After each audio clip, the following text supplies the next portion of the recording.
Hey, what's up everybody? TMax here. Welcome back to the channel, and if this is your first time, welcome for the first time. I've been living in the US for about 4 months now, and before that I was living in Beijing, China, and I lived there for 3.5 years. So I didn't know that this was possible, but in the last 4 months I've had some serious reverse culture shock.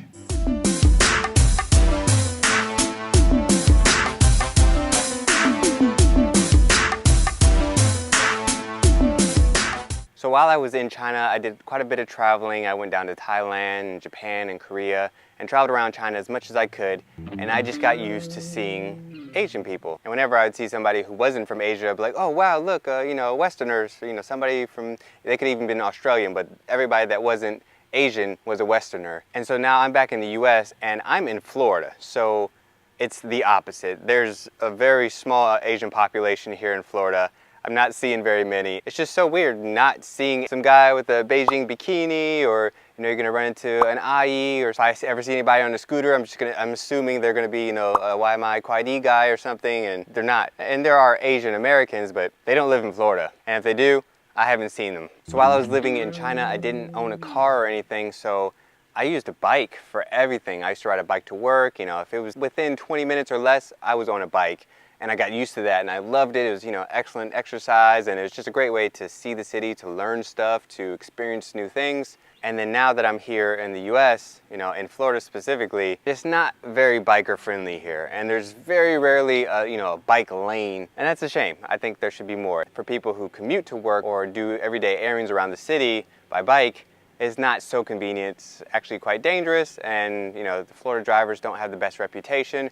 But as you'll have seen in my other video, the Beijing drivers also don't have a great reputation, so I'm a professional bike rider with terrible drivers. So I would like to ride a bike here. And so in China, when you want to send a letter, the way they do it is from big to small. So they start country, then city, district, and then street address. And here in the US, I was trying to send a letter and I could not remember the order. I was like, I know the name goes first. So just living outside the country for so long, I completely forgot how to write an address. Sometimes you just take those little things for granted. Oh, how do you do this basic thing? I don't remember. In China, when you go to a restaurant and you order water, you just say, hey, yeah, give me a water. 9 times out of 10, it's going to be hot water. So here in the US, especially in Florida, 9 times out of 10, it's going to have ice in it. I got used to drinking hot water or even room temperature water, and so that cold water, it's like, whoa, wow, yeah, this is cold water. Or you just see, the condensation on the outside of the cup. You're like, why is my cup sweating? Living in China, a lot of times if you buy bulk, you're penalized for that. For instance, if I want to buy lao gan ma, which is a popular seasoning, a popular sauce in China, if I buy the 10-ounce one, it might be 10 kwai. And if I buy the 20-ounce one, it might be 35 kwai. Huh? If anything comes in bulk or is a bigger size, it's either going to be the same price as the smaller sizes or more. Now that I'm back in the US, oh man, I love buying in bulk. It's great. We have stores dedicated to this, Costco and Sam's Club and some other places. And you just go in there and it's like, oh, you can get, 1 pack of hot dogs for $2, or you can get 200 packs of hot dogs for $5. What? Why would I not buy the 500? Like, yeah, for sure, I'm gonna save a bunch of money. So I was living in China for about 3.5 years, but before that, I lived in Europe for about 10 years. So I've been out of the US for quite a while, and Uber had existed, but UberEATS was a newer concept, and I had never used it. In China, most restaurants and stores outsource their delivery to another company. So there's delivery companies where these guys are on scooters, they go to wherever the call is from, pick up the stuff and deliver to whomever. And it's super cheap or sometimes free depending upon what you order.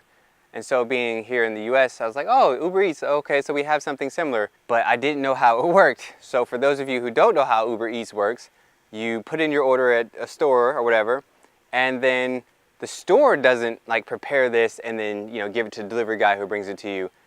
The Uber person drives to the store and they do the shopping for you, and then they bring it to your house.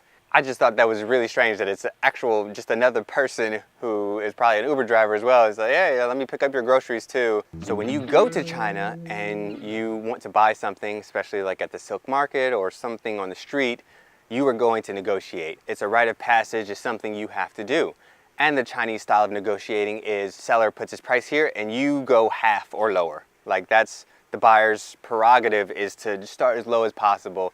And the seller's not offended. They're just like, it's a game, they'll play it. They're like, oh, you're offending me or whatever. But It's all part of the process. So here in the US, negotiating is a little bit different. For instance, I just bought a used car, and when I was shopping for used cars, I found a few that I liked, and so after test driving it, I talked to the dealer and I said, half. And this guy looked at me like I had punched his grandmother in the face, like I was strangling his puppy. He said no, but his tone was like, get out. And it was so funny because I didn't even think twice about it, because this is just how I've been negotiating for a while. I don't think negotiating is easier or harder in either locations. It's an art form, and it's cultural and regional as well. So you just need to know the rules of the game there and then apply it to your negotiating strategy. If you go out on a Thursday or Friday or Saturday night in Beijing, and around 11 p.m., you kind of start seeing like a mass exodus of people leaving. And that means they're either running to catch the last metro, or they're calling a Didi, which is Uber in China. Say you wait till 11:15 and you're probably gonna miss the last metro. And if you try to call a Didi, the wait is gonna be 200 or 300 people long. So you end up just staying out for another hour or two until your Didi driver comes, or you just say, screw it, I'll go home later in the morning. Here in the US, it's not like that at all. Most people drive, they have a car. There's no metro, in Florida at least, and public transportation in the US is just not as good as it is everywhere else in the world. So I went to the store to buy a shirt, and I went to try it on, and I went to the fitting room. When I got in the fitting room, I was like, wait, hold on, this is all for me. This fitting room was at least like 6 feet by 6 feet. It was the biggest fitting room I'd ever been in my life. I was like, why is this thing so large? 3, 4, 5 people easily could have used this one room to change, because it was like a locker room. The fitting room that I'm describing was in Walmart here. If you go to Walmart in China or Carrefour, the fitting room is a third the size. You can leave a comment below. Why do you think the fitting rooms in the US are so large? I'd just be curious to see what you guys think. Just put your answer in the comments below. So here I'm trying to find this shirt, and I'm not a small guy, I'm not huge, but I'm a pretty nice sized individual. So I pick up a large, and I'm like, all right, let me try on the large. I mean, it was hanging off of me, and I was like, oh my gosh, this large is large on me. So I ended up getting the medium, and it was just so weird to buy medium, because when I lived in China, I didn't buy anything that was under 6XL, because I'm huge in China, and the sizes start at a smaller size for adults, which is interesting because if you're Chinese, especially a woman, you come to the US, you're probably going to be shopping in the kids section, because we don't make anything that small for adults.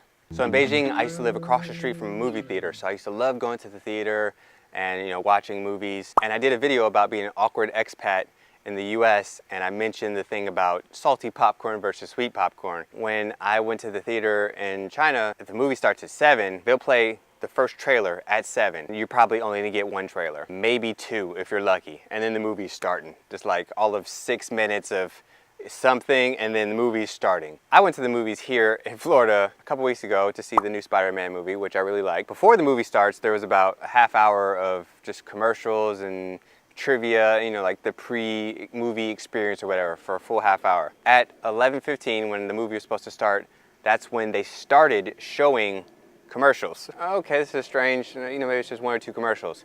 10 minutes, just commercials. And then they played like 6 trailers, and then they played more commercials. What is happening?